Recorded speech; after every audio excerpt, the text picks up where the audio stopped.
സ്നേഹം നിറഞ്ഞവരെ, എന്നെ കേൾക്കുന്ന നിങ്ങളെല്ലാവരെയും പിതാവും പരിശുദ്ധാത്മാവുമായ പരിശുദ്ധ ദൈവം സമൃദ്ധമായി അനുഗ്രഹിക്കട്ടെ എന്ന് പ്രാർത്ഥിച്ചുകൊണ്ട് ഞാൻ ഈ വചന പ്രഘോഷണത്തിലേക്ക് പ്രവേശിക്കുകയാണ്.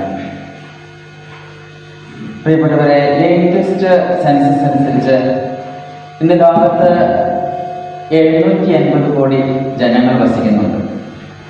ഈ 780 കോടി ജനങ്ങളുടെ ജീവിതത്തിൽ ഏതാനും മാസങ്ങൾക്കുള്ളിൽ സംഭവിക്കാൻ പോകുന്ന കർത്താവായ ദൈവം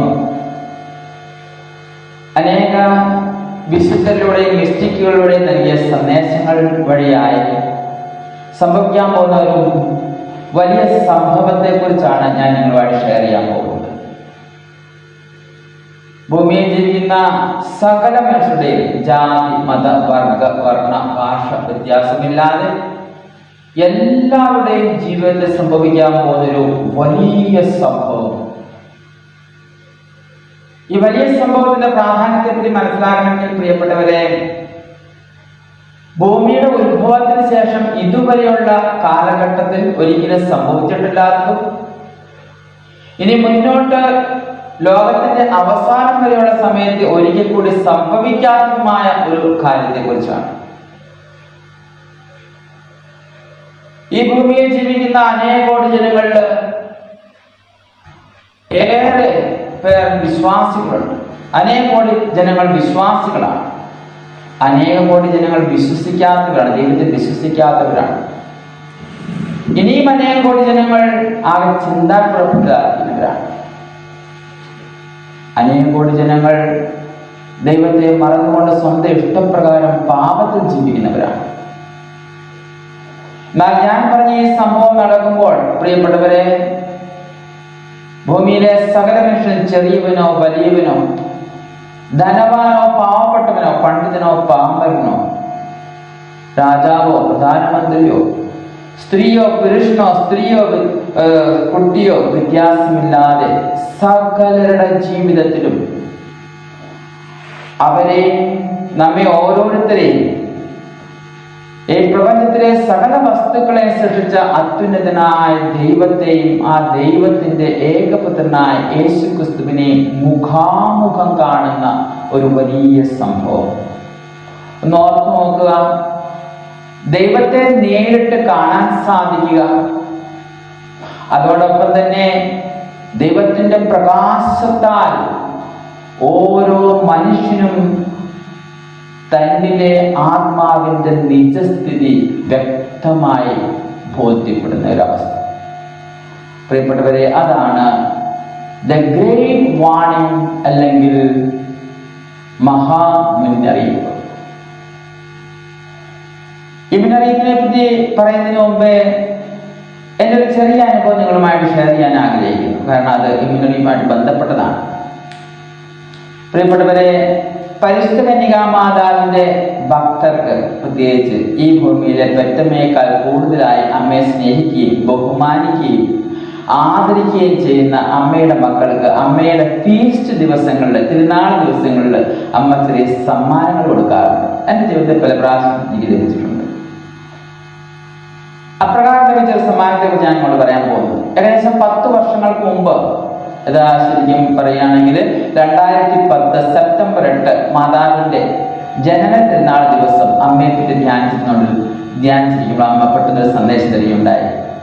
ഒരു ലെറ്റർ പാഡ്, ഒരു പേനയും എടുത്ത് ഞാൻ പറയുന്ന കാര്യങ്ങൾ എഴുതിയെടുക്കുക, അതൊരു പുസ്തക രൂപത്തിലാക്കുക, അതിനുശേഷം കുറഞ്ഞ വിലയ്ക്ക് അത് മറ്റുള്ളവരിലേക്ക് എത്തിക്കുക, വിശ്വാസികളിലേക്ക്. പെട്ടെന്ന് ഞാൻ അത്ഭുതപ്പെട്ടു. കാരണം ഈ പുസ്തകം എഴുതാൻ മാത്രമുള്ള ഭാഷാ വൈദഗ്ധ്യം എനിക്കില്ല. അതിന്റെ കാരണം ഏറെ വർഷങ്ങളായിട്ട് ഞാനൊരു ലേമേനായിട്ട് വിദേശത്ത് വർക്ക് ചെയ്യായിരുന്നു. 33 വയസ്സിൽ കർത്താവിനെ വിളിച്ചു അവിടുത്തെ മുദ്രത്തോപ്പിൽ വേല ചെയ്യുവാൻ. വൈദിക പഠനം കൂടുതൽ ഉത്തരേന്ത്യയിലായിരുന്നു, അതിനുശേഷം റോമില്. അങ്ങനെ മാതൃഭാഷയിൽ അധികം ഒന്നും വൈദഗ്ധ്യം എനിക്കില്ലായിരുന്നു. അതുകൊണ്ട് തന്നെയാണ് ഞാൻ സംശയം. പെട്ടെന്ന് തന്നെ അമ്മ പറഞ്ഞു, നിന്റെ റോൾ എന്ന് പറയുന്ന ഒരു പേനയുടെ റോൾ മാത്രമാണ്. ഞാൻ പറയുന്ന കാര്യങ്ങൾ എഴുതിയെടുക്കുക. പെട്ടെന്ന് മനസ്സിലായി. ഞാനിപ്പോൾ നിങ്ങളോട് സംസാരിച്ചുകൊണ്ടിരിക്കുന്നത് പോലെ എൻ്റെ ഇവിടുത്തെ റോൾ എന്ന് പറയുന്നത് ഒരു മൈക്ക് മാത്രമാണ്. അപ്പൊ മൈക്കിനോട് ലഭിക്കുന്ന സന്ദേശങ്ങൾ കർത്താവിൻ്റെതാണ്. പ്രിയപ്പെട്ടവരെ, ഞാൻ ആ നിമിഷം മുതൽ എഴുതാൻ തുടങ്ങി. എൻ്റെ യാത്രയിൽ പലപ്പോഴും ട്രെയിൻ കാത്തിരിക്കുമ്പോൾ റെയിൽവേ സ്റ്റേഷനിലിരുന്നും ഓടുന്ന ട്രെയിനിലിരുന്നും ഞാൻ എഴുതിക്കൊണ്ടേയിരുന്നു. അതിന്റെ ഫലമായി അടുത്ത വർഷം അതേ ദിവസം എന്ന് പറഞ്ഞാല് 2011 സെപ്റ്റംബർ 8-ാം തീയതി പരിശുദ്ധ കന്യകാമാതാവിന്റെ ജന്മതിരുനാൾ ദിവസം ആ പുസ്തകം, ആ എഴുതിയവയെല്ലാം ഒരു പുസ്തക രൂപത്തിൽ അത് പ്രിന്റ് ചെയ്ത് പുറത്തു വന്നു. അതിന്റെ പേരാണ് നിത്യജീവൻ പ്രാപിക്കുന്നതിനുള്ള ദിവ്യമായ 7 ഭക്തിയുടെ മാർഗം. ഒരു പക്ഷേ എന്നെ കേൾക്കുന്ന നിങ്ങൾ പലർക്കും ആ പുസ്തകത്തെ പറ്റി അറിയാമായിരിക്കും, നിങ്ങളുടെ വേറെ ഉണ്ടായിരിക്കും. തലശ്ശേരിയിലെ MSMI സിസ്റ്റേഴ്സ് നടത്തുന്ന വിമല പ്രിന്റിംഗ് പ്രസിൽ വെച്ച് ആ ദിവസം അത് പ്രകാശനം ചെയ്തു. ഇപ്പോഴും അവർ തന്നെയാണ് അത് വിതരണം ചെയ്യുന്നത്. പ്രിയപ്പെട്ടവരെ, ഞാൻ ആ പുസ്തകം എഴുതുമ്പോൾ കർത്താവ് എനിക്ക് സന്ദേശം തന്നിരുന്നു. ഈ പുസ്തകം പല ഭാഷകളിൽ പല ദേശങ്ങളിൽ പ്രചരിക്കപ്പെടുകയും അനേകർ ഈ പുസ്തകം വഴിയായി മനസ്സാന്തരത്തിലേക്ക് വരുന്നു. പ്രിയപ്പെട്ടവരെ, 10 വർഷങ്ങൾക്ക് ശേഷം തിരിഞ്ഞു നോക്കുമ്പോൾ അത് യഥാർത്ഥത്തിൽ സംഭവിച്ചിട്ട് കാണാൻ സാധിച്ചു. അനേകർ എന്നെ വിളിച്ചു പറയുകയുണ്ടായി, ഈ പുസ്തകം അവരെ ഏറെ സ്പർശിച്ചു. എന്തുകൊണ്ടാണ് ഞാൻ ഈ പുസ്തകത്തെ പറ്റി പറയുന്നത് എന്ന് വെച്ചാൽ, ഈ പുസ്തകത്തില് പരിശുദ്ധ കന്യകാമാതാവ് പറഞ്ഞു തന്ന സംഭവിക്കാൻ പോകുന്ന ചില സംഭവത്തെ പറ്റി ഞാൻ എഴുതിയിട്ടുണ്ടായിരുന്നു. പ്രവചനങ്ങൾ അതിൽ ഒന്നിതായിരുന്നു കർത്താവിന്റെ 2ാമത്തെ വരവ് വളരെ സമീപത്താണെന്നും, 2ാമത്തത് ഈ മുന്നറിയിപ്പിനെ കുറിച്ചും, 3ാമത്തത് അതിവിദൂരമല്ലാത്ത കാലഘട്ട സമയത്ത് സമയത്ത് ഒരു 3ാം ലോക മഹായുദ്ധം, 4ാമതായി ലോകമഹായുദ്ധത്തിന് ശേഷം ഉണ്ടാകാൻ പോകുന്ന ഭയാനകമായ സിറ്റുവേഷൻ, ക്ഷാമത്തിന്റെയും മഹാമാരിയുടെയും കഷ്ടതകൾ പെട്ടുഴലുന്ന അവർക്കൊരു രക്ഷകനെ പോലെ, ഒരു സമാധാന ദൂതനെ പോലെ കടന്നു വന്ന് അനേകരെ വഞ്ചിച്ചുകൊണ്ട് നരകത്തിലേക്ക് നയിക്കാൻ പോകുന്ന അന്തിക്രിസ്തുവിനെ കുറിച്ചുമായിരുന്നു. പ്രിയപ്പെട്ടവരെ, 10 വർഷങ്ങൾക്ക് മുമ്പ് തന്ന ആ സന്ദേശങ്ങൾ ഇപ്പോൾ ഇത് വളരെ സമീപത്താണെന്ന് കർത്താവ് കാണിക്കുന്നു. അതുകൊണ്ട് തന്നെ ഈ മുന്നറിയിപ്പിനെ പറ്റി അറിവില്ലാത്തവർക്ക് അത് വ്യക്തമായി പകർന്നു കൊടുക്കാൻ കർത്താവ് തരുന്ന പ്രേരണ അനുസരിച്ചാണ് ഞാനിപ്പോൾ നിങ്ങളുമായി ഈ കാര്യം ഷെയർ ചെയ്യുന്നത്. ആദ്യമായി മുന്നറിയിപ്പിനെ പറ്റി പ്രിയപ്പെട്ടവരെ, സ്പെയിനിലെ ബിൽബാവോയ്ക്കടുത്ത് അവിടേക്ക് പോകാനുള്ള ഭാഗ്യം തമ്മിൽ നിന്നിട്ടുണ്ട്. ഗരബത്താൾ എന്ന് പറയുന്ന സ്ഥലം, അതിസുന്ദരമായ ആ ഗ്രാമപ്രദേശത്ത് Conchita, Jacinta, Mary Cruz, Mary Loli എന്നിവർക്ക് മാതാവ് പ്രത്യക്ഷപ്പെട്ടു. 12 വയസ്സുള്ള കുട്ടികൾ പലരും ഇപ്പോഴും ജീവിച്ചിരിക്കുന്നു. പ്രിയപ്പെട്ടവരെ, അവരിലൂടെയാണ് ആദ്യം അവരുടെ അനേക സന്ദേശങ്ങൾ നൽകിയുണ്ടായി. അതിലൊന്നായിരുന്നു ഈ മുന്നറിയിപ്പ്. അതിനുശേഷം കഴിഞ്ഞ 65 വർഷത്തോളം കാലത്ത്, കഴിഞ്ഞ 65 വർഷത്തിനിടയ്ക്ക് പലരിലൂടെ ഈശോയും മാതാവും പല മിസ്റ്റിക്കുകളിലൂടെയും വിശുദ്ധരിലൂടെയും ആവർത്തിച്ച് നൽകിയിരിക്കുന്ന സന്ദേശമാണ് ഗരബന്താൾ സന്ദേശം. വളരെ ഗൗരവത്തോടെ എടുക്കുക എന്നുള്ളത്. പ്രിയപ്പെട്ടവരെ, ഈ ഒരു സന്ദേശം വിശ്വസിക്കുന്നവർക്ക്, ദൈവത്തെ സ്നേഹിക്കുന്നവർക്ക്, അല്ലെങ്കിൽ ഈ സന്ദേശം കേട്ട് ജീവിതത്തിൽ മാറ്റം വരുത്തുന്നവർക്ക് വലിയ അനുഗ്രഹത്തിന്റെ ഒരു സംഭവമായിരിക്കും. കർത്താവ് പറയാണ്, അപ്രതീക്ഷിതമായ അടിയൊഴുക്കുകളും ചുഴികളും നിറഞ്ഞ മഹാസാഗരമാകുന്ന ഈ ഭൂമിയിൽ ഇവയെ തരണം ചെയ്യുന്ന ഒരു ജീവന്റെ ചങ്ങാടമാണ് ഞാൻ. ലോക ചരിത്രത്തിൽ ഇത്രയധികം പാപം നിറഞ്ഞ കാലഘട്ടം ഉണ്ടായിട്ടില്ല. അപ്പോൾ ഈ പാപാവസ്ഥയിൽ ജീവിക്കുന്ന ജനം, അല്ലെങ്കിൽ പൈശാചിക ശക്തിയുടെ ഭയാനകമായ പ്രലോഭനങ്ങളും കണികളും ആക്രമണങ്ങളും നിറഞ്ഞ ഈ ലോകത്ത് നമ്മെ കൈപിടിച്ച് രക്ഷയുടെ മാർഗത്തിലേക്ക് നയിക്കുന്ന കർത്താവ്, അവിടുത്തെ സന്ദേശം വളരെ ഗൗരവമായി എടുക്കാൻ അവിടുന്ന് ആഗ്രഹിക്കും. അതാ പറയാൻ, ഈ കാലഘട്ടത്തിൽ ജീവിക്കുന്ന നിങ്ങൾ എത്രയോ മഹാഭാഗ്യവാന്മാരാണ്. ലോക ചരിത്രത്തിലെ ഏറ്റവും കൂടുതൽ വിശുദ്ധരെ സൃഷ്ടിക്കുന്ന കാലമാണ് വരാൻ പോകുന്നത്. ഈ സംഭവം നടക്കുമ്പോൾ അനേകർ കൃതജ്ഞതയുടെയും സന്തോഷത്തിന്റെയും കണ്ണുനീർ നിലത്ത് വീണ സാഷ്ടാംഗം പ്രണമിച്ച് ദൈവത്തിന് നന്ദി പറയും. അവർ കണ്ണുനീർ ചൊല്ലി സന്തോഷത്തിന്റെയും സമാധാനത്തിന്റെയും വിസ്മയത്തിന്റെയും സന്തോഷത്തിന്റെയും കണ്ണുനീർന്ന് കർത്താവ് പറയും. കർത്താവിന്റെ ഏറ്റവും വലിയ കരുണയും ദയയും സ്നേഹവും ഓരോ ആത്മാവും വ്യക്തമായി മനസ്സിലാക്കും. അവിടുന്ന് ദയാനിധിയും കരുണാഭാരതിയും ക്ഷമാശീലനും സ്നേഹനിധിയും കോപിക്കുന്നതിൽ വിമുഖനുമാണെന്ന് യോനാ പ്രവാചകന്റെ പുസ്തകം 2-ാം അധ്യായത്തിൽ നമ്മൾ വായിക്കുന്നുണ്ട്. പ്രിയപ്പെട്ടവരെ, ദൈവത്തിന്റെ കരുണയുടെ ഈ വലിയ പ്രവൃത്തി നാം വ്യക്തമായി മനസ്സിലാക്കണം. മുന്നറിയിപ്പിനെ പറ്റി അറിഞ്ഞുകൂടാത്തവർക്ക് ഇതൊരു ഭയത്തിന്റെ അനുഭവമാകാം. കർത്താവ് പറയുന്നു, അത് മനസ്സിലാക്കാൻ സാധിക്കും. അതുകൊണ്ട് നിങ്ങൾ ഇവയെപ്പറ്റി, മുന്നറിയിപ്പിനെ പറ്റി മനസ്സിലാക്കുകയും അത് മറ്റുള്ളവർക്ക് പകർന്നു നൽകുകയും ചെയ്യണമെന്ന് അവിടുന്ന് ആഗ്രഹിക്കുന്നു. ഭയം കർത്താവിൻ്റെതല്ല എന്ന് കർത്താവ് പറയുന്നു. വാസ്തവമാണ്. ഭയപ്പെടുത്തുന്ന പിശാചാണ്. ഭയപ്പെടുന്ന ഒരു വ്യക്തിക്ക് കാര്യങ്ങൾ വേണ്ട രീതിയിൽ മനസ്സിലാക്കാൻ പറ്റാതെ വരും. കർത്താവ് നമുക്ക് ധൈര്യം നൽകുന്നു. അതുകൊണ്ടാണ് യെശയ്യാ പ്രവാചകന്റെ പുസ്തകം 41-ാം അധ്യായം 10-ാം വചനത്തിൽ അവിടുന്ന് പറയുന്നു, ഭയപ്പെടേണ്ട, ഞാൻ നിന്റെ കൂടെയുണ്ട്. പരിഭ്രമിക്കേണ്ട, ഞാനാണ് നിന്റെ ദൈവം. ഞാൻ നിന്നെ ശക്തിപ്പെടുത്തുകയും സഹായിക്കുകയും ചെയ്യും. എന്റെ വിജയകരമായ വലത് കൈയോട് ഞാൻ നിന്നെ താങ്ങി നിർത്തുന്നു. ബൈബിളിൽ ഏറ്റവും കൂടുതൽ ആവർത്തിച്ച് പറയപ്പെട്ടിരിക്കുന്ന ഒരു വചനമാണ്, ഭയപ്പെടേണ്ട, ഞാൻ നിന്റെ കൂടെയുണ്ട്. നോക്കുക, ഈ സർവ്വ പ്രപഞ്ചത്തിന്റെയും സൃഷ്ടിതാവായ ദൈവം നിസ്സാരനായ മനുഷ്യനെ നോക്കി പറയണം, ഭയപ്പെടേണ്ട, ഞാൻ കൂടെയുണ്ട്. ശരിയല്ലേ? ദൈവം കൂടെ ഉണ്ടെങ്കിൽ നമുക്ക് ഭയപ്പെടേണ്ട യാതൊരു ആവശ്യവുമില്ല. അതുകൊണ്ട് ഈ മുന്നറിയിപ്പിന്റെ തുടക്കത്തിൽ നമുക്ക് ഭയമായിട്ട് തോന്നും. പ്രത്യേകിച്ച് ഇതിനെപ്പറ്റി അറിവുകൂടാത്തവർ കൂടുതൽ ഭയപ്പെടും. അതുകൊണ്ട് തന്നെയാണ് മുന്നറിയിപ്പ് ശരിക്കും മനസ്സിലാക്കണമെന്ന് കർത്താവ് ആഗ്രഹിക്കുന്നത്. ചെറിയ ഉദാഹരണത്തിലൂടെ കൂടുതൽ വ്യക്തമാക്കാൻ ഞാൻ ആഗ്രഹിക്കുന്നു. 2 രാജ്യങ്ങൾ തമ്മിൽ യുദ്ധം നടക്കുന്നു. യുദ്ധത്തിൽ ഏറ്റവും കൂടുതൽ കഷ്ടപ്പാടുകളും ദുരിതങ്ങളും അനുഭവിക്കുന്ന അതിർത്തികളുള്ള ഗ്രാമങ്ങളിലാണ്. കാരണം യുദ്ധത്തിൽ എന്തുമാകാൻ മരിച്ചിട്ടുണ്ട്. ശത്രു സൈന്യം ആക്രമിക്കുമ്പോൾ അവർ കണ്ണിൽ കാണുന്നവരെല്ലാം വെടിവെച്ച് വീഴുന്ന സംഭവം ഉണ്ടായിട്ടുണ്ട്.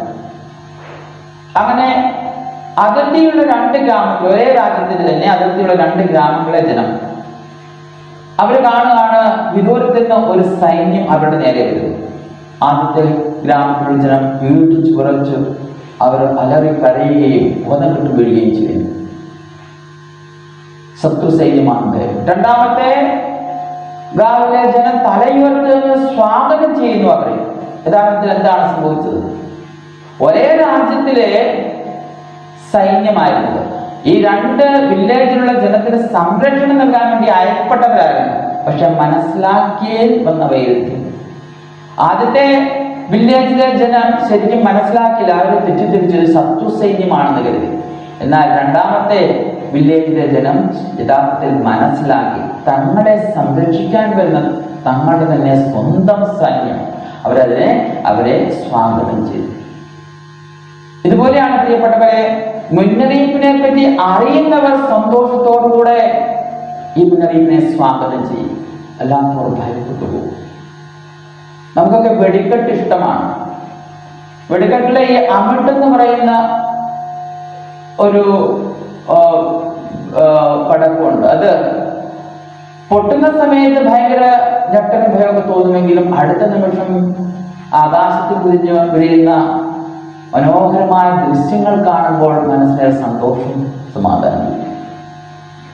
പ്രിയപ്പെട്ടവരെ, ഇതുപോലെയാണ് മുന്നറിയിപ്പിനെ പറ്റി മനസ്സിലാക്കേണ്ട രീതിയിൽ മനസ്സിലാക്കിയാൽ ഇതിൽ ഭയപ്പെടാൻ യാതൊന്നുമില്ല. എന്താണ് യഥാർത്ഥത്തിൽ മുന്നറിയിപ്പ്?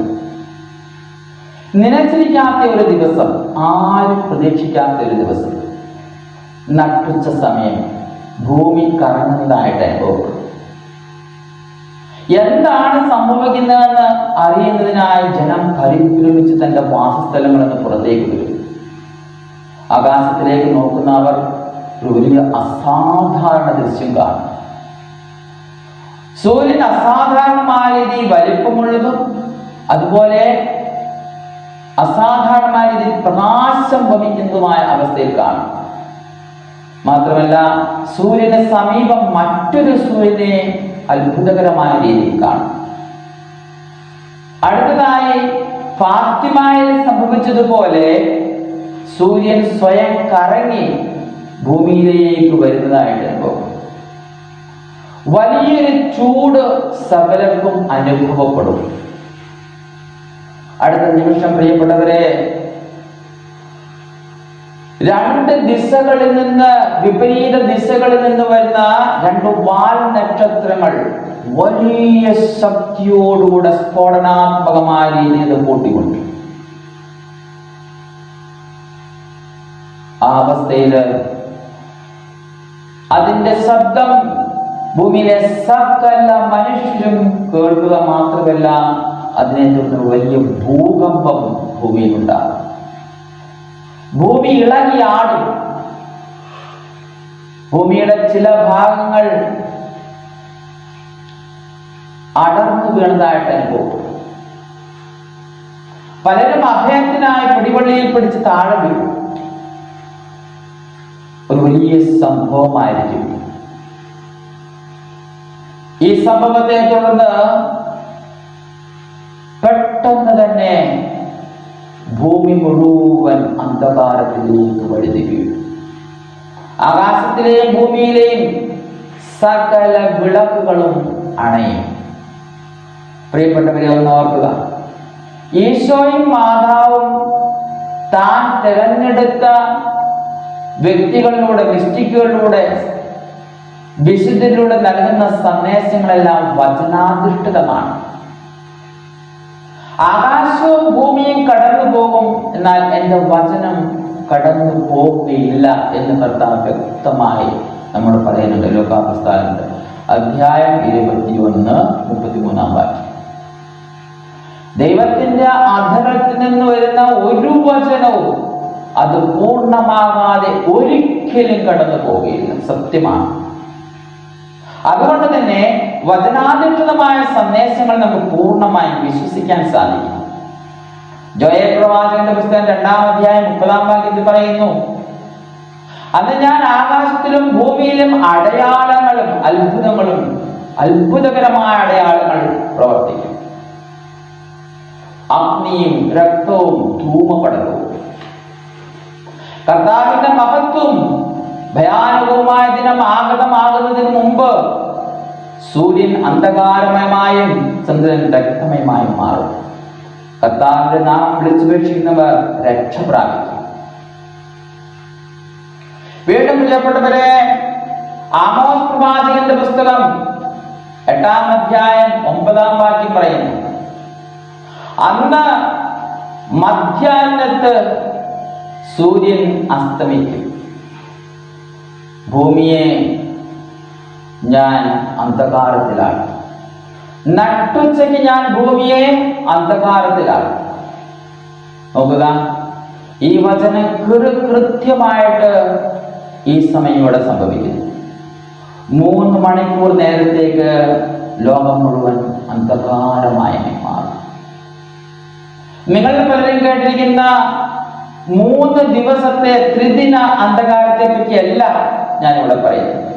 അത് അന്തിക്രിസ്തുവിന്റെ ഭരണത്തിന്റെ അവസാനം അവനെയും അവന്റെ അനുയായികളെയും നശിപ്പിച്ചുകൊണ്ട് കർത്താവായ ദൈവം പുതിയ ആകാശവും പുതിയ ഭൂമിയെ സൃഷ്ടിക്കുന്നതിന് മുമ്പ് 3 ദിവസത്തെ അന്ധകാരവും 8 മണിക്കൂർ നേരത്തെ ഭൂമി കുലുക്കത്തെ പറ്റിയും പരിശുദ്ധ അമ്മ പ്രവചിച്ചിട്ടുണ്ട്. അതിന്റെ ഒരു ചെറിയ പതിപ്പ് മാത്രമായിരിക്കും ഈ 3 മണിക്കൂർ നേരത്തെ അന്ധകാരം. പ്രിയപ്പെട്ടവരെ, അടുത്ത നിമിഷം നാം കാണുകയാണ്,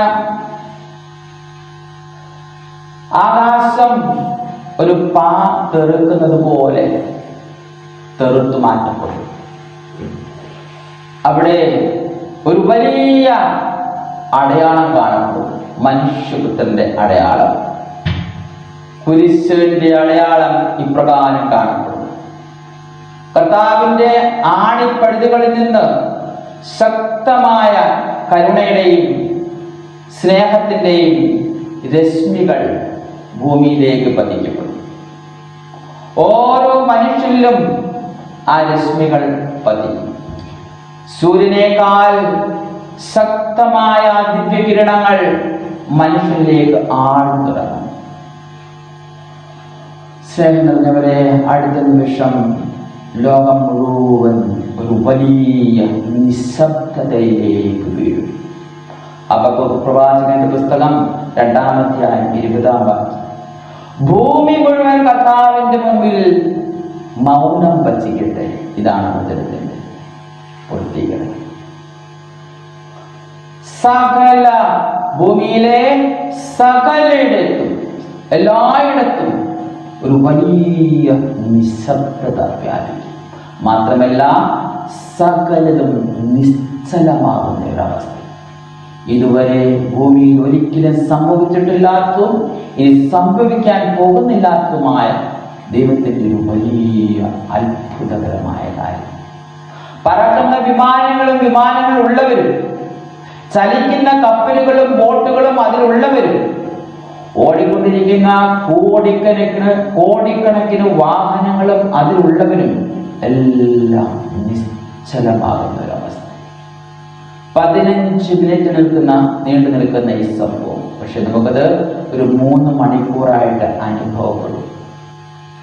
ഇവിടെ കർത്താവ് അവിടുത്തെ അതിശക്തമായ പ്രകാശത്താൽ ഓരോ ആത്മാവിന്റെയും നിജസ്ഥിതി മനസ്സിലാക്കുന്നതിന് ഓരോ ആത്മാവിനും അവസരം നൽകും.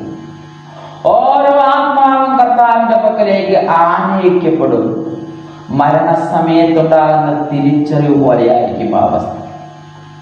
മരിക്കുന്ന അവസ്ഥയിൽ ഒരു ആത്മാവ് മനുഷ്യനെ വിട്ടുമാറുമ്പോൾ ഉണ്ടാകുന്ന ആ ആത്മാവിന് ലഭിക്കുന്ന അറിവ് അതത്ര വലുതായിരിക്കും. അതുപോലെ തന്നെ ഓരോ ആത്മാവും കർത്താവിന്റെ സന്നിധിയില് കർത്താവിന്റെ അഭൗമികമായ ഒരു പ്രത്യേക ഒരു അനുഭവത്താൽ ഓരോ മനുഷ്യൻ തന്നെയുള്ള ആത്മാവിനെ ആദ്യമായിട്ട് നേരിട്ട് കാണും. എന്നാൽ അവന്റെ കണ്ണുകൾ കൊണ്ടായിരിക്കില്ല, ദൈവത്തിന്റെ കണ്ണുകളിലൂടെ ആയിരിക്കും ഓരോ ആത്മാവിനെ വീക്ഷിക്കുക. ഇവിടെ ഓരോ ആത്മാവിന്റെയും യഥാർത്ഥ അവസ്ഥ, ഓരോ ആത്മാവിലും പറ്റിപ്പിടിച്ചിരിക്കുന്ന പാപങ്ങൾ, അവ ഒരു കണ്ണാടിയിൽ എന്ന പോലെ വ്യക്തമായി കാണിക്കും. താൻ ദൈവത്തിനെതിരെ ചെയ്ത പാപങ്ങൾ, അതുവഴിയായിട്ട് തന്റെ ആത്മാവിനേറ്റ കളങ്കങ്ങൾ, താൻ ചെയ്യേണ്ടിരുന്ന നന്മകൾ, ചെയ്യാതെ പോയ നന്മകൾ, ഇവയെല്ലാം വ്യക്തമായി ദൈവം ഓരോ ആത്മാവിനും കാണിച്ചു കൊടുക്കും. പ്രിയപ്പെട്ടവരെ, ഓരോ ആത്മാവും തന്റെ ഭീകരമായ അവസ്ഥ കൊണ്ട് ഞെട്ടിപ്പിറയ്ക്കും. തന്റെ പാപങ്ങൾ എപ്രകാരം ദൈവത്തെ ദ്രോഹിച്ചുവെന്നും വേദനിപ്പിച്ചുവെന്നും, തന്റെ ആത്മാവ് ഇത്ര ഭീകരമായ അവസ്ഥയിലായിരുന്നു എന്നും കണ്ട് ആത്മാവ് ഞെട്ടിപ്പിറയ്ക്കുന്ന ഒരവസ്ഥ. ദൈവം ഇവിടെ ഓരോ ആത്മാവിനും അവസരം കൊടുക്കുകയാണ്. മനുഷ്യരുടെ പാപങ്ങൾ ദൈവത്തിന് എത്രമാത്രം അറപ്പും വെറുപ്പും ഉളവാക്കുന്നുവോ, അതുപോലെ തന്നെ ഓരോ ആത്മാവിനും താൻ ചെയ്ത പാപങ്ങൾ തന്റെ പഞ്ചേന്ദ്രിയങ്ങളിലൂടെ, തന്റെ ശരീര അവയവങ്ങളിലൂടെ, തന്റെ മനസ്സിലൂടെ ചെയ്തു പോയ പാപങ്ങളെല്ലാം കണ്ട് അവർക്ക് സ്വയം അവയോട് വെറുപ്പും അറപ്പും ഒക്കാനും തോന്നിപ്പിക്കും. ഇത്രമാത്രം ഭയങ്കരമായ പാപിയായിരുന്നു താൻ എന്ന് മനസ്സിലാക്കുക ദൈവം അവർക്ക് അവസരം കൊടുക്കുകയാണ്. അടുത്ത നിമിഷം പ്രിയപ്പെട്ടവരെ, കർത്താവിന്റെ തിരുമുറിവുകൾ അവർ കാണുന്നതിനിടയാകും.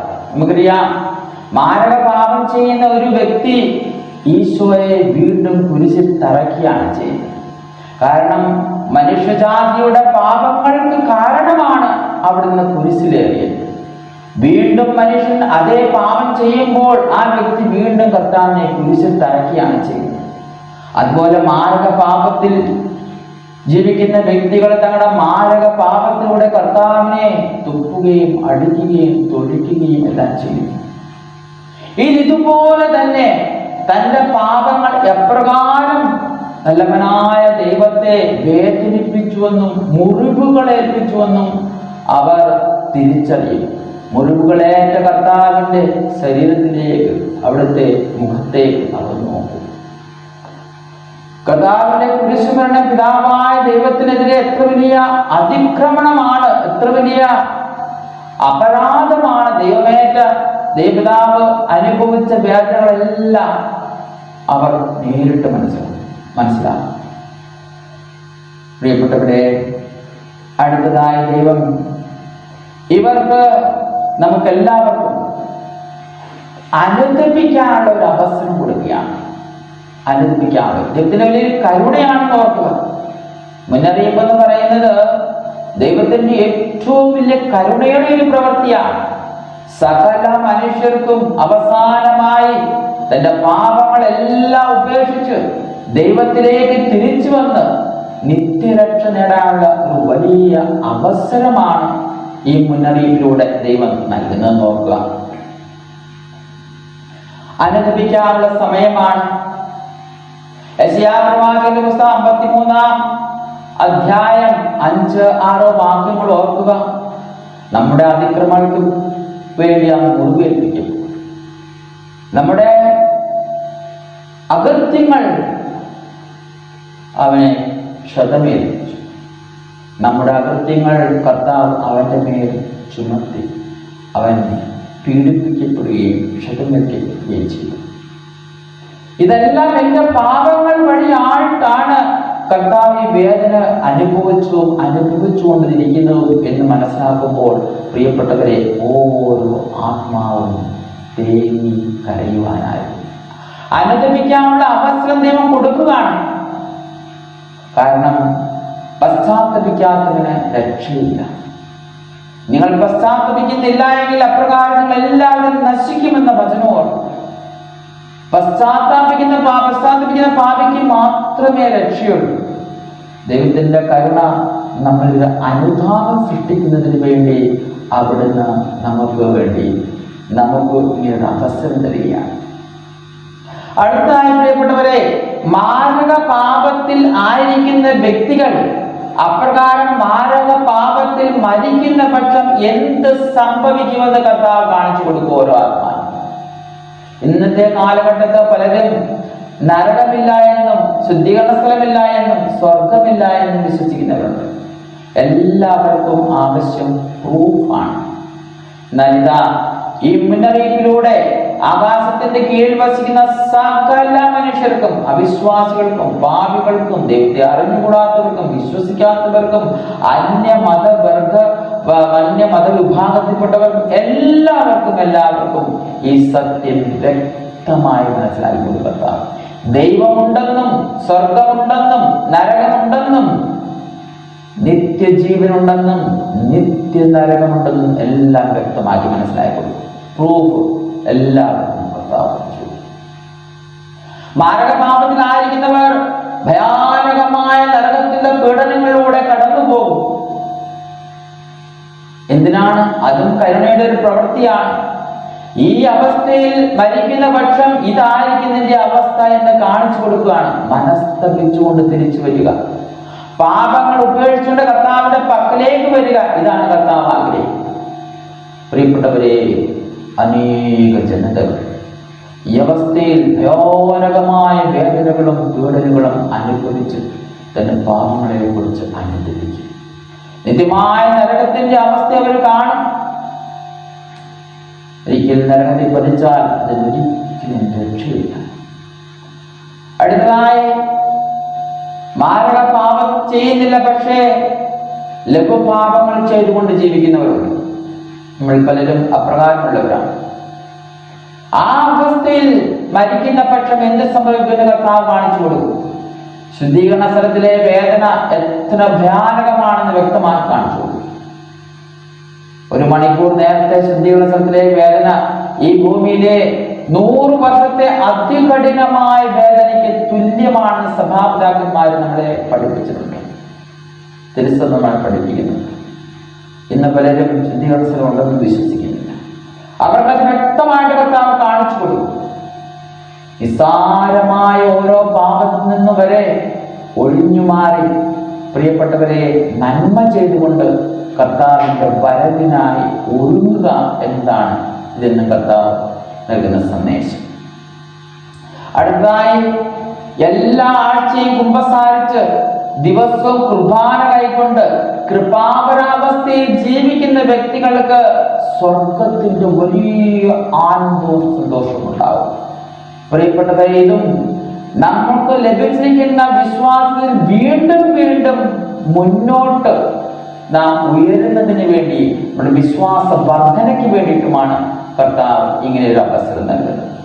ഇവിടെ പ്രിയപ്പെട്ടവരെ, ഈ ഒരു അവസരം നൽകിക്കൊണ്ട് കർത്താവ് കാത്തിരിക്കും. എപ്രകാരം? പ്രിയപ്പെട്ടവരെ, കുരിശിൽ തൂങ്ങിയ കർത്താവ് നമ്മുടെ സമീപത്തിൽ പ്രകാരം നമ്മളെ കാത്തിരിക്കും. അധികം സമയമില്ല തീരുമാനമെടുക്കാൻ. പെട്ടെന്ന് തന്നെ തീരുമാനമെടുക്കേണ്ടിയിരിക്കുന്നു. 15 മിനിറ്റിനുള്ളിൽ തീരുമാനമെടുക്കണം. ഒന്നെങ്കിൽ നിത്യനായ ദൈവസന്നിധിയിലേക്ക്, അല്ലെങ്കിൽ പിശാചിലൂടെ നരകത്തിലേക്ക്, ഒന്നെങ്കിൽ നിത്യ രക്ഷയ്ക്കായി, അല്ലെങ്കിൽ നിത്യപീഡനത്തിനായി. ദൈവം മനുഷ്യർക്ക് നൽകിയ ഏറ്റവും വലിയ ഗിഫ്റ്റാണ് സ്വാതന്ത്ര്യം. Free will. ദൈവമാരെയും ഭയപ്പെടുത്തിക്കൊണ്ട് ഒന്നും ചെയ്യാൻ അവിടെ അനുവദിക്കും. നമുക്കെല്ലാം പറഞ്ഞ് മനസ്സിലാക്കി തന്ന ശേഷം സ്വയം ഒരു തീരുമാനമെടുക്കാൻ അവിടെ നിന്ന് അവസരം നൽകുന്നു. പ്രിയപ്പെട്ടവരെ, ദൈവം ആഗ്രഹിക്കുന്നതാണ് ആ നല്ല കള്ളനെ പോലെ പെട്ടെന്ന് തീരുമാനമെടുത്ത് കർത്താവിന്റെ പക്കലേക്ക് ഓടി വരിക. നല്ല കള്ളനെ ഓർക്കുക, അവന് ഏറ്റവും വലിയ പാപം ചെയ്ത പാപിയായിരുന്നു. 2 പേര്. അങ്ങനെയുള്ളവർക്കാണ് അത്തരത്തിലുള്ള ശിക്ഷ കൊടുത്തത്. എല്ലാ തരത്തിലുള്ള പാപം, കൊലയും കൊള്ളയും ബലാത്സംഗവും എല്ലാ തിന്മകളും. പക്ഷെ നല്ല കള്ളന്റെ പ്രത്യേകത എന്തായിരുന്നു? അവനവന്റെ പാപങ്ങൾ അംഗീകരിച്ചു. എന്റെ പാപങ്ങൾ കാരണമാണ് എനിക്ക് ഈ ശിക്ഷ കിട്ടിയത്, ഇതിന് ഞാൻ അർഹനാണെന്ന് കരുതുക മാത്രമല്ല, നീതിമാനായ കർത്താവിലേക്ക് നോക്കി. നമ്മുടെ ഈ പാപങ്ങൾ ഞങ്ങൾ അർഹിക്കുന്നതാണ്, പക്ഷേ നീതിമാനായ അങ്ങേക്ക് ഇത്ര ഭയങ്കരമായ വേദനയും പീഡനവും. ഉള്ളിൽ നിന്നൊരു പ്രാർത്ഥന വന്നു, യേശുവേ, അങ്ങയുടെ രാജ്യത്തങ്ങ് പ്രവേശിക്കുമ്പോൾ എന്നെയും ഓർക്കണം. ആ ഒറ്റ നിമിഷത്തിനുള്ളിൽ പ്രിയപ്പെട്ടവരെ, കർത്താവ് പറയുകയാണ്, സത്യം സത്യമായി ഞാൻ നിന്നോട് പറയുന്നു, ഇന്ന് നീ എന്നോട് കൂടെ പർദീസായിലായിരിക്കും. എത്ര വലിയ മഹാഭാഗ്യവാനാണ് നല്ല കണക്ക്. ആദം അവ്വ മുതൽ ഇങ്ങോട്ട് നോഹ, അതുപോലെ അബ്രഹാം, ഇസ്ഹാ, യാക്കോബ്, മൂസ, എത്രയോ പരിശുദ്ധരായ രാജാക്കന്മാരും റാണികളും എത്രയോ പ്രവാചകന്മാർ, ഇവരെല്ലാം കർത്താവിന്റെ വരവിനായി കാത്തിരിക്കുകയാണ് അധോലോകത്ത്. അവർക്ക് കിട്ടാത്തൊരു മഹാഭാഗ്യവിധ ഒരൊറ്റ നിമിഷം കൊണ്ട് ആ നല്ല കള്ളന്റെ യഥാർത്ഥ പശ്ചാത്താപം അവന് സ്വർഗം കരസ്ഥമാക്കി. പ്രിയപ്പെട്ടവരെ, ഈ നിമിഷം സന്തോഷത്തിന്റെ ഒരു വലിയ വാക്ക്. ദൈവത്തെ സ്നേഹിക്കുന്നവർക്ക് ഏറ്റവും വലിയ സന്തോഷത്തിന്റെ ഒരു വാക്ക്. അതേ പ്രിയപ്പെട്ടവരെ, ശതകോടികളുടെ വലിയൊരു മനസ്സാണ് സംഭവിക്കുക. ഇതിൽ ദൈവത്തെ അറിഞ്ഞുകൂടാത്ത അനേക കോടി ജനങ്ങളുണ്ട്. അവിശ്വാസികളായ അനേക കോടി ജനങ്ങളുണ്ട്. അന്യ മതവിഭാഗങ്ങളിൽ വിശ്വസിക്കുന്ന അനേക കോടി ജനങ്ങളുണ്ട്. ഇവരൊക്കെ ഉൾപ്പെടെ പ്രിയപ്പെട്ടവരെ ഒരു വലിയ ശതകോടികളുടെ മനസ്സാന്തരം ഇവിടെ നടക്കും. ഇതാണ് സക്കറിയ പ്രവാചകന്റെ പുസ്തകത്തില് 3-ാം അധ്യായം 9-ാം വാക്യം പറയുന്നു. ഒരൊറ്റ ദിവസം കൊണ്ട് ഈ ദേശത്തിന്റെ പാപങ്ങൾ ഞാൻ തുടച്ചു നീക്കും. അതുപോലെ 10-ാം അധ്യായം 12-ാം വാക്യം പറയുന്നു, തങ്ങൾ കുത്തി മുറിവേൽപ്പിച്ചവനെ നോക്കി ഏകജാതനെ പ്രതി എന്ന വണ്ണം അവർ വിലപിക്കും. അതേ പ്രിയപ്പെട്ടവരെ, നമ്മുടെ പാപങ്ങൾ കാണുന്ന ഓരോ ആത്മാവും നമ്മുടെ പാപങ്ങൾ എപ്രകാരം കർത്താവിനെ കുത്തി മുറിവേൽപ്പിച്ചുവോ അത് നോക്കി ഏകജാതനെ പ്രതി എന്ന വണ്ണം വിലപിക്കും. അങ്ങനെ അവർ അനുദപിക്കും, കർത്താവിലേക്ക് അവർ ഓടി വരും. നോക്കുക, ലോകത്ത് ഇത്ര വലിയ കരുണയുടെ ഒരു പ്രവൃത്തി ദൈവപിത ചെയ്യുവാൻ പോകും. എന്നാൽ ഈ കരുണയുടെ പ്രവൃത്തി എല്ലാവരും ഒരുപോലെ സ്വീകരിക്കണമെന്നില്ല. ഇത്രയും വലിയൊരു അവസരം കൊടുത്തിട്ടും ഇതിലും അനുദപിക്കാത്തവരുണ്ടാകും. ചിലവർ തന്റെ കഠോര ഹൃദയം കാരണം പെട്ടെന്ന് മരിച്ചു പോയവരാണ് കർത്താവ് പറയുന്നത്. ഈ അവസ്ഥയിൽ ഇവിടെ കർത്താവിന്റെ അനുയായികൾ രണ്ടായിട്ട് വിഭജിക്കുന്നു. കർത്താവിന്റെ മരണസമയത്ത് ജെറുസലേം ദേവാലയത്തിലെ തിരശ്ശീല രണ്ടായി കീറിയതുപോലെ കർത്താവിന്റെ കരുണയിലും ദയയിലും ആശ്രയിച്ചവരും തന്റെ പാപങ്ങൾ ഉപേക്ഷിച്ച് കർത്താവിന്റെ പിന്നാലെ പോകാൻ തയ്യാറായിരിക്കുന്നവരുമായ ശതകോടിക്കണക്കിന് ജനതകളും, എന്നാൽ ഇത്രയും വലിയൊരു സംഭവം ഉണ്ടായിട്ടും അവിടുത്തെ കരുണയെ ആശ്രയിക്കാത്തവരും നാമമാത്ര വിശ്വാസികളായിട്ടുള്ളവരും രണ്ടായിട്ട് മുകളിൽ നിന്ന് താഴെ വരെ വിഭജിക്കപ്പെടുമെന്ന് കർത്താവായിരുന്നു. കർത്താവോട് ചേർന്ന് നിൽക്കുന്നവർക്ക് ഒരു പുതിയ പെന്തക്കോസ്തയുടെ ആത്മാവ് നൽകപ്പെടും. പ്രിയപ്പെട്ടവരെ, 2-ാം പെന്തക്കോസ്തയെ പറ്റി പരിശുദ്ധ പല പ്രാവശ്യം പറഞ്ഞു. ഇതാണ് 2-ാം പെന്തക്കോസ്ത. അനുദപിക്കുന്ന ഓരോ വ്യക്തികളിലേക്കും പരിശുദ്ധാത്മാവ് സമൃദ്ധമായി വരും. അവര് പഴയ വ്യക്തി ആയിരിക്കില്ല. നോക്കുക, അപ്പസ്തോലന്മാര് പവിത്രാത്മാവിനെ പരിശുദ്ധാത്മാവിനെ സ്വീകരിക്കുന്നതിന് മുമ്പ് എത്ര ഭയമുള്ളവരായിരുന്നു, എന്തെല്ലാം കുറവുകളും കുറ്റങ്ങളും ഉണ്ടായിരുന്നു. എന്നാൽ പരിശുദ്ധാത്മാവിനെ സ്വീകരിച്ച നിമിഷം അവരുടെ ശത്രുക്കൾ ആ ചുറ്റുപാടും ഉണ്ടായിട്ടും അവരാരെയും ഭയപ്പെട്ടില്ല. ധീരതയോടുകൂടെ കർത്താവിന് വേണ്ടി പീഡകൾ സഹിക്കുവാനും മാത്രമല്ല അവസാനം വരെ വിശ്വസ്തയോടുകൂടെ നിന്നുകൊണ്ട് രക്തസാക്ഷികളായി മാറുകയും ചെയ്തു. ആരാണ് അവരെ സഹായിച്ചത്? പരിശുദ്ധാത്മാവായിരുന്നു അവരെ സഹായിച്ചത്. പെന്തക്കോസ്തയിലൂടെ ലഭിച്ച ശക്തി വരാൻ പോകുന്ന പീഡനങ്ങളെ അതിജീവിക്കാനുള്ള ശക്തിയുമായിരുന്നു. നീറോയുടെ കാലഘട്ടത്തിൽ ആരംഭിച്ച ആ പീഡനം 3 നൂറ്റാണ്ട് വരെ അത് തുടർന്നു. അപ്പോഴൊക്കെ നമുക്കറിയാം, നമ്മുടെ തിരുസഭയുടെ ചരിത്രമേ നോക്കുകയാണെങ്കിൽ ഏറ്റവും കൂടുതൽ മാതൃകാപരമായ ഏറ്റവും നല്ല ക്രിസ്ത്യാനികൾ ഈ 3 നൂറ്റാണ്ടുകൾ ജീവിച്ചവരായിരുന്നു, പൂർവികരായിരുന്നു. ഇന്നും അവരുടെ വിശ്വാസവും അവരുടെ ഭക്തിയും പറ്റിയും കേൾക്കുമ്പോൾ പോരിത്തിരിക്കുന്ന അനുഭവമാണ് നമുക്കുണ്ടാകുക. പ്രിയപ്പെട്ടവരെ, ഓർക്കുക, വരാൻ പോകുന്ന അന്തിക്രിസ്തുവിന്റെ കാലഘട്ടത്തുണ്ടാകുന്ന ഏറ്റവും ഭയാനകമായ പീഡനങ്ങളെ അതിജീവിക്കുവാനുള്ള പരിശുദ്ധാത്മാവിന്റെ ഒരു അഭിഷേകം കൂടെയാണ് ഈ മുന്നറിയിപ്പിലൂടെ നമുക്ക് ലഭിക്കുന്നത്.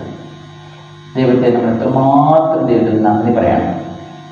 ഇത്രമാത്രം പാപികളായിരുന്നിട്ടും ദൈവത്തെ അറിയാത്തവരും ദൈവത്തെ അറിഞ്ഞുകൂടാത്തവരും ദൈവത്തെ വിശ്വസിക്കാത്തവരും യഹൂദ ജനതയും ഉൾപ്പെടെ ഭൂമിയിൽ ജീവിക്കുന്ന സകല ജനത്തിന്റെയും രക്ഷയ്ക്കായി അവന് വലിയ അവസരം നൽകുകയാണ്. ദൈവം ആഗ്രഹിക്കുന്നു ആ നല്ല കള്ളനെ പോലെ നമ്മുടെ പാപങ്ങളെ പറ്റി നാം ആത്മാർത്ഥമായി അനുദപിച്ചുകൊണ്ട് ദൈവത്തിലേക്ക് തിരിച്ചു വരണം. ദൈവത്തിന്റെ പ്രിയ കുഞ്ഞുങ്ങളായി ദൈവത്തോടൊപ്പം നിത്യമായി വാഴണമെന്നും അവിടുന്ന് ആഗ്രഹിക്കുന്നു. അതുകൊണ്ട് എന്നെ കേൾക്കുന്ന നിങ്ങൾ ഒരു കത്തോലിക്ക വിശ്വാസിയാണെങ്കിൽ പ്രിയപ്പെട്ടവരെ, നിങ്ങൾ ആദ്യമായിട്ട് ചെയ്യേണ്ടത് എത്രയും വേഗം പോയി ഒരു നല്ല കുമ്പസാരം, ഒരു നല്ല ജീവിത രീതി നയിക്കുക. നിങ്ങൾ എന്നെ കേൾക്കുന്ന നിങ്ങളൊരു ക്രിസ്ത്യാനിയാണെങ്കിൽ നിങ്ങൾക്ക് ലഭിച്ചിരിക്കുന്ന ദൈവത്തെക്കുറിച്ചുള്ള അറിവനുസരിച്ച്, ദൈവത്തിന്റെ കൽപ്പനകളും നിയമങ്ങളും കൃത്യമായി പാലിച്ചുകൊണ്ട് ഒരു നല്ല ജീവിതം നയിക്കാൻ മുന്നറിയിപ്പിനായി ഒരുങ്ങി വരുന്നു. എന്നെ കേൾക്കുന്ന നിങ്ങൾ മറ്റേതെങ്കിലും മതവിഭാഗത്തിൽപ്പെട്ട എൻ്റെ പ്രിയ സഹോദരനോ സഹോദരിയാണെങ്കിൽ കൂടി ഞാൻ യാചിക്കുന്നു, നിങ്ങൾക്ക് ലഭിച്ച അറിവനുസരിച്ച് നിങ്ങൾക്കറിയാം തെറ്റെന്താണെന്നും ശരി എന്താണ്. തെറ്റായ മാർഗങ്ങളെല്ലാം ഉപേക്ഷിച്ച് ഒരു നല്ല ജീവിതം നയിക്കുക, ദൈവത്തെ സ്നേഹിക്കുക, എല്ലാവരെയും സ്നേഹിക്കുക, നന്മ ചെയ്തുകൊണ്ട്. അങ്ങനെ നിങ്ങൾ നിങ്ങളെ തന്നെ ഒരുക്കുന്ന പക്ഷം ഈ മുന്നറിയിപ്പിന്റെ സമയത്ത് നിങ്ങൾ എത്രമാത്രം ആഹ്ലാദിക്കും. നിങ്ങളുടെ ജീവിതത്തിലെ ഏറ്റവും വലിയ സന്തോഷകരമായ സുദിനമായിരിക്കും. ഇതെന്ത് സംഭവിക്കും? കർത്താവ് പറയുന്നു, നാളെ മുന്നറിയിപ്പ് സംഭവിക്കുമെങ്കിൽ നിങ്ങൾ എങ്ങനെ ഒരുങ്ങും? അപ്രകാരം നിങ്ങൾ ഓരോ ദിവസവും ഒരുങ്ങണമെന്ന് കർത്താവ് പറയുന്നു. അതേ പ്രിയപ്പെട്ടവരെ, മുന്നറിയിപ്പ് വളരെ സമീപത്താണ്. ദൈവം അനുഗ്രഹിക്കും.